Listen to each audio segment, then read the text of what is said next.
August 4 আগস্টে কিভাবে আমাদের পীর সাহেব হুজুর বলেছিল 5 তারিখে সকাল 10টায় গণভবন অভিমুখে আমরা একসাথে যাত্রা করব। যত ঘটনা কাপড়ের কাপড় সব লাশ তাজা দেখা যায়, দিনদার আল্লাহওয়ালা ছাড়া কিন্তু দেখা যায় না। আবার কত কবরে আগুন দেখা যায়, সাপ দেখা যায়, আর নাফরমানের চেহারা শুয়ারের চেহারা হইয়া পড়ে আছে। যত দুর্ঘটনা মাঝে মাঝে কবরে দেখা যায়, বেনমাজি, হারামখোর, সুদখোর, ঘুষখোর, জুলুমবাজ, মিথ্যাবাজ, আল্লাহর হুকুম নবীর তরিকা অনুযায়ী না চলন্যারা ছাড়া কিন্তু দেখা যায় না।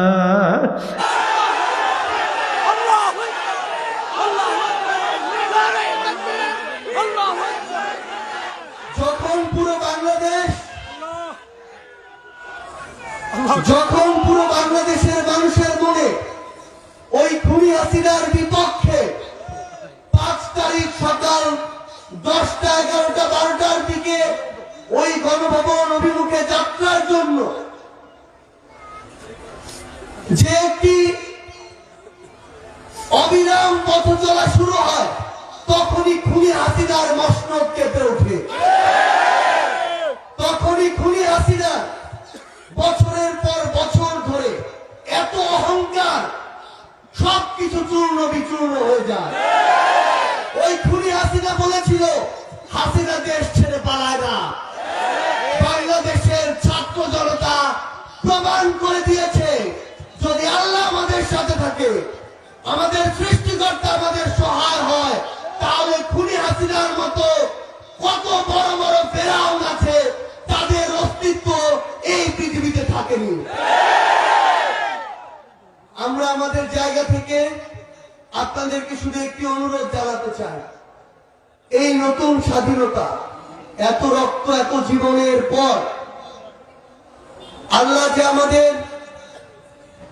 ভাগ্য সুপ্রসন্ন করেছেন এবং আমাদের ভাগ্যে এই নতুন বাংলাদেশ দিয়েছেন, এই আমানত রক্ষা করার দায়িত্ব আমাদের সবার। আমরা এখন এখান থেকে বাংলাদেশের যে যে প্রান্তে ছড়িয়ে পড়ি না কেন, আমাদের দ্বারা যেন কোনো অন্যায় না হয়, আমাদের দ্বারা কোনো মানুষ যেন শোষণের শিকার না হয়, আমরা যেন নিজেদের সুবিধার জন্য কোনো মানুষকে কিংবা কোনো অফিসে গিয়ে ঘুষ না দেই, আমরা যেন সুদের সাথে সম্পৃক্ত না হই, আমরা যেন সিন্ডিকেট করে মানুষকে জিম্মি না করি, আমরা যেন একজন মুসলিম হিসেবে আমাদের ইমানি দায়িত্বগুলো পালন করি। আমরা শুধু আপনাদেরকে একটি কথাই বলতে চাই, আপনারা এই বীর চট্টলার মানুষ সৌভাগ্যবান। আপনাদের এখানে যুগে যুগে আসা সৃষ্টিকর্তার, মহান আল্লাহ তাআলার সম্মানিত অনেক ওলিয়া উলিয়া রয়েছেন। এই পবিত্র ভূমিতে আপনারা রয়েছেন এবং বাংলাদেশের ভৌগোলিকভাবে সবচেয়ে গুরুত্বপূর্ণ জেলা হচ্ছে আপনাদের এই চট্টগ্রাম। আপনারা দেখেছেন কিভাবে ওই খুনি এবং তাদের দোসররা দেশে এবং দেশের বাইরে থেকে এই চট্টগ্রামকে কেন্দ্র করে চক্রান্তগুলো শুরু করেছিল। আপনারা একজন মুসলিম হিসেবে ইসলামের নির্দেশনা মোতাবেক ধৈর্য ধরে সকল বিশৃঙ্খলা পরিহার করেছেন। আপনারা ঐক্যবদ্ধ ভাবে ওই খুনিদের চক্রান্তগুলোকে নস্যাৎ করেছেন। আমাদের ভাই আলিফ জীবন দিয়ে ওই খুনিদের ষড়যন্ত্রগুলোকে ব্যর্থ করেছে। আমাদের এই চট্টগ্রামে তারা আরো চক্রান্ত করছে এবং করবে।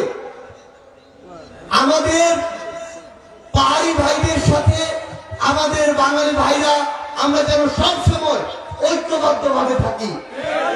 আমরা সবাই বাংলাদেশী। আমাদের ভিতরে দেশের এবং দেশের বাইরে কোন পরাশক্তি যেন চক্রান্ত না ঢুকাতে পারে। কোন উগ্রবাদী সন্ত্রাসী যে নামেই হোক না কেন, ইসকন নামেই হোক আর যেই নামেই হোক, আমাদের ভিতরে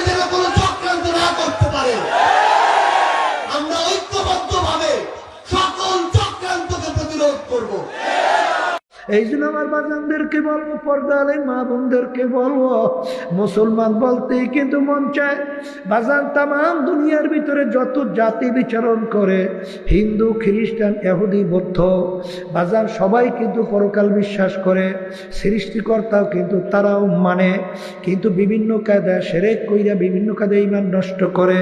আমরা মুসলমান, আমরা পরকাল বিশ্বাস করি, কিন্তু আমার বাজানদেরকে বলবো, পর্দার আড়ালের মা বোনদেরকে বলবো, আজকে মুসলমানের ঘরে জন্মগ্রহণ কইরা খোদা না খাস্তা কিয়ামতের ময়দানে যদি জাহান্নামের শিকল হাতে পায় লাগে, এর চেয়ে কপাল পোড়ার সার জাহানে হইতে পারে না। এ দুনিয়াদার পাগল আমার বাবারা, যেই মামলার তদবির নেই তার কিন্তু খালাস নাই। বাজান হাকিমুল উম্মত আশরাফ আলী থানভী রহমাতুল্লাহ আলাইহি, তিনি একদিন বয়ান করতে করতে হঠাৎ বয়ানের ভিতরে বলে, হে দুনিয়ার মানুষ, আমি আশরাফ আলী মনে একটা কুকুরের চেয়েও খারাপ হয়ে গেলাম। হুজুর, আপনি কুকুরের চেয়ে কিভাবে খারাপ হইলেন? ওরে দুনিয়ার মানুষ, আমরা অনেকে কুকুর বাড়িতে পালি, কুকুরকে আমরা কোনো ভালো জিনিসের ভাগ দেই না। আমরা গোশত খাই, হাড্ডি বাহিরে ফালাই, মাছ খাই, কাটা বাহিরে ফালাই। হাড্ডি কাটা খাইয়া কুকুর তার জীবনকে বাঁচায়, কিন্তু দেখো রাত্রে যখন মালিক ঘুমাইয়া যায়, কুকুর কিন্তু ঘুমায় না, সারা রাত্র মালিকের বাড়ি পাহারা দিতে থাকে, মালিকের যেন কোনো ক্ষতি না হয়। ভোরবেলা দেখবা কুকুরের চক্ষু লাল হয়ে গেছে, ওই সময় যদি মালিক কুকুরকে মারে, উচিত ছিল কুকুর মালিককে কামড় দেওয়া। ওরে নেমু খারাপ, আমি তোর কোনো ভালো জিনিসের ভাগ নেই নাই, বরঞ্চ তোর বাড়িও পরিষ্কার রাখলাম, হাড্ডি কাটা খাই আমার জীবনকে বাঁচাইলাম, তুই সারা রাত্র নাকটাই না ঘুমাও, আমি কুকুর কিন্তু ঘুমাই না, তোর যেন কোনো ক্ষতি না হয়, এই জন্য সারা রাত্র বাড়ি পাহারা দিলাম। এরপর তুই আমাকে মারো, তোকে আমি কামড়াইয়া রাখবো না। কুকুর কিন্তু তা করে না, কুকুরের ল্যাজটাকে পেটের নিচে ঢুকাইয়া কান দুটো একটু নিচের দিকে নামাইয়া, চক্ষু দুটো বুজু বুজু মালিকের দিকে তাকাইয়া, মাথাটা একটু কাইত কইরা করুণ সুরে ডাকে, ঘেউ ঘেউ কইরা ডাকে, মনে হয় যেন বলে, মালিক তুমি আমাকে মাইলো না, তুমি আমাকে মাফ কইরা দাও। হাকিমুল উম্মত আশরাফ আলী থানভী রহমাতুল্লাহ আলাইহি বলেন, ওরে দুনিয়ার মানুষ, কুকুরটাই মালিক চিনল, আর তুমি আর আমি মানুষ হইয়া আমার মালিককে চিনলাম না। তোমার আমার চেনে মুখ আর আমার দ্বিতীয় থাকতে পারে না। এই জন্য আমার ভাইদেরকে বলবো, পর্দারে মা বোনদেরকে বলবো, কুরআনুল কারীম কিন্তু সত্য, হাদিস কিন্তু সত্য। বাজার যদি সত্য হয়, বাজার আল্লাহ রাসূল সাল্লাল্লাহু আলাইহি ওয়াসাল্লাম বলেন, হে আমার উম্মতেরা, এই যে কবর দেখো, আল কবরু রাউযাতুম মিন রিয়াজিল জান্নাহ আও হুফরাতুম মিন হুফারিন নার।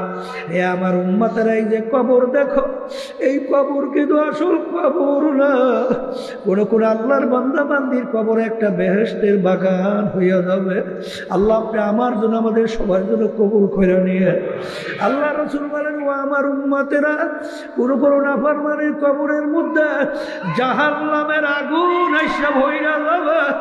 আল্লাহ আপনি আমাকে, আমাদের সবাইকে মাফ কইরা দেন। আমি বলি না, আল্লাহ রাসূল আমি শুনাইতে আছি। আল্লাহ রাসূল বলেন, ও আমার উম্মতেরা, আরে কোন কোন নাফরমানের কবরের মধ্যে 99 তিন্নিনা লাউ ফিকানিল আরদি মা আনবাতাত খদরা। কোন কোন নাফরমানের কবরের মধ্যে একটা না, দুইটা না, 99টা বিষাক্ত সাপ জমা হইয়া যাবে। কেমন বিষাক্ত সাপ? যদি দুনিয়ার দিকে মুখ কইরা একটু ফুঁক দিত, ওই সাপের বিষের কারণে কোনো গাছপালা তরুলতা মাথা জাগাতে পারত না। কিয়ামত পর্যন্ত নাফরমানকে পেঁচাইয়া পেঁচাইয়া ওই সাপ নাফরমানকে ঠোকরাইতে থাকবে। আল্লাহ আপনি আমাকে আমাদের সবাইকে মাফ কইরা দিয়ে এ বড় লোক আমার বাবারা, ধনী আমার বাবারা, হে আরাম প্রিয় আমার বাবারা, আরে একটু মাঝে মাঝে একটু চক্ষু বন্ধ করো, নিরিবিলি মোরা খাওয়া করো।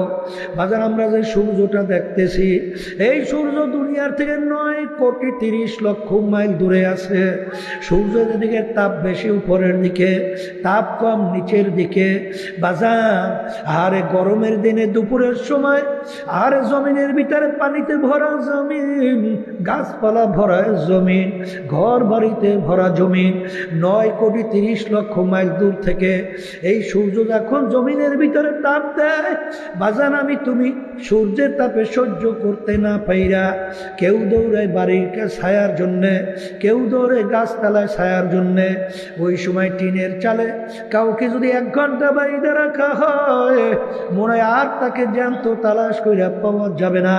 হে দুনিয়াদার পাগল আমার বাবারা, আল্লাহ রাসূল সাল্লাল্লাহু আলাইহি ওয়াসাল্লাম বলেন, কিয়ামতের ময়দানে আমার মালিক এই সূর্য 1 হাত বা 1.5 হাত মাথার উপর আমার মাওলা উপর কইরা ছাইরা দেবে। কিয়ামতের ময়দানে ঘর নাই, বাড়ি নাই, পানি নাই, ভাগুন নাও কোন জায়গা নাই।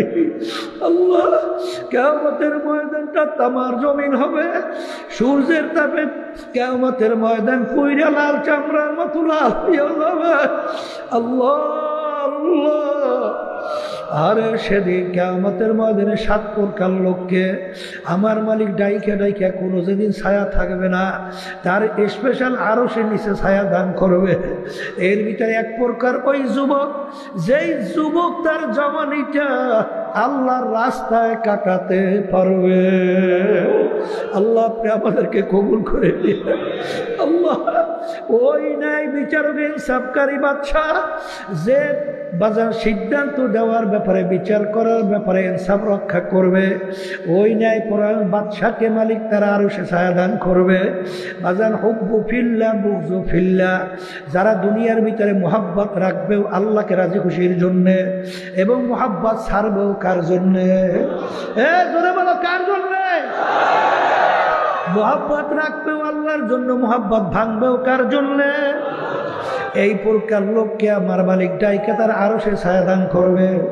আমার বাজানদেরকে বলবো, পর্দানের মা বোনদেরকে বলবো, বাংলাদেশের ভিতরে তাম দুনিয়ার মধ্যে বর্তমানে যে নীতি আদর্শ অনুযায়ী দেশ চলছে, রাষ্ট্র পরিচালিত হইতেছে, এই নীতি যেটা নাকি প্রচলিত গণতন্ত্র, এর প্রবক্তা হলো প্রাক্তন প্রেসিডেন্ট আব্রাহাম লিঙ্কন আমেরিকা। তিনি এই প্রাক্তন প্রেসিডেন্ট প্রচলিত গণতন্ত্রের থিওরি ছিল, government of the people, by the people, for the people. তিনি এক কথায় বুঝায় সমস্ত ক্ষমতার মালিক জনগণ। জোরে বলো নাউজুবিল্লাহ। আমরা যারা মুসলমান, আমরা কি বলি? By the Allah, for the Allah, of the Allah. সমস্ত ক্ষমতার মালিককে, আইন দেওয়ার মালিককে, মারুইনা বাসুইনা মালিককে। এ দুনিয়াদার পাগল আমার বাবারা, এইটা জানার পরেও যারা নাকি মানব রচিত কুফুরি তন্ত্রমন্ত্রের সঙ্গে জড়াইয়া দল করে, এই মোহাব্বতের কোন মোহাব্বত? আল্লাহর মোহাব্বতে। আল্লাহর মোহাব্বতে না? জোরে কও, জোরে কও। আল্লাহর মোহাব্বতে। যদি আল্লাহর মোহাব্বতে না হয়, তুমি নামাজ পড়ে কপালে দাগ পরাতে পারো, তুমি 10 বার হজ করতে পারো, তুমি বিভিন্ন কাজে দান সৎকার করতে পারো, কি এই হাদিস অনুযায়ী তুমি কিয়ামতের ময়দানে ওই কঠিন মুহূর্তে আমার মালিকের আরশে ছায়া পাওয়া না। হুব্বু ফিল্লাহ বুগযু ফিল্লাহ, মোহাব্বত রাখবে কার খুশির জন্যে? আবার জোরে বলো, মোহাব্বত ছাড়বে কার খুশির জন্যে?